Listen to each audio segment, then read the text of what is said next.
और अब आपको बताएं कि पाकिस्तान तहरीक इंसाफ सिंध में सेनेट इलेक्शन पर इख्तलाफात शिद्दत इख्तियार कर गए हैं। कराची में गवर्नर हाउस में महमूद मौलवी के ज़ोहराने में PTI के 5 अरकान सिंध असम्बली ने शिरकत नहीं की। तमाम अरकान को लाजमी शिरकत की हिदायत की गई थी। शरीक अरकान ने भी तहफ़्फ़ुज़ात का इजहार किया।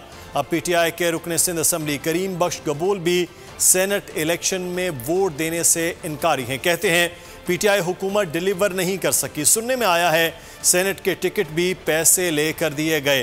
पैसे देकर टिकट लेने वालों को वोट नहीं दूंगा। पाकिस्तान तहरीक इंसाफ सिंध में सेनेट इलेक्शन पर इख्तलाफात शिद्दत इख्तियार कर गए हैं। कराची में गवर्नर हाउस में महमूद मौलवी के ज़ोहराने में PTI के 5 अरकान सिंध असम्बली ने शिरकत नहीं की।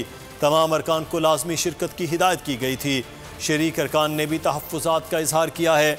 अब पाकिस्तान तहरीक इंसाफ के रुकन सिंध असम्बली करीम बख्श कबूल भी सेनेट इलेक्शन में वोट देने से इनकारी हैं। कहते हैं PTI हुकूमत डिलीवर नहीं कर सकी। सुनने में आया है कि सेनेट के टिकट भी पैसे लेकर दिए गए। पैसे देकर टिकट लेने वालों को वोट नहीं दूंगा।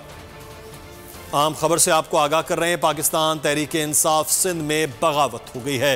इख्तलाफात शिद्दत इख्तियार कर गए हैं। कराची में आज होने वाले गवर्नर हाउस में महमूद मौलवी के ज़ोहराने में PTI के 5 अरकान सिंध असम्बली ने शिरकत ही नहीं की है।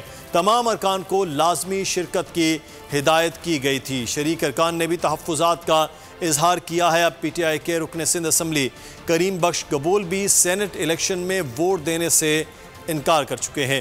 कहते हैं पाकिस्तान तहरीक इंसाफ की हुकूमत डिलीवर नहीं कर सकी। सुनने में यह भी आया है कि सेनेट के टिकट भी पैसे लेकर दिए गए हैं। पैसे देकर टिकट लेने वालों को वोट नहीं दूंगा।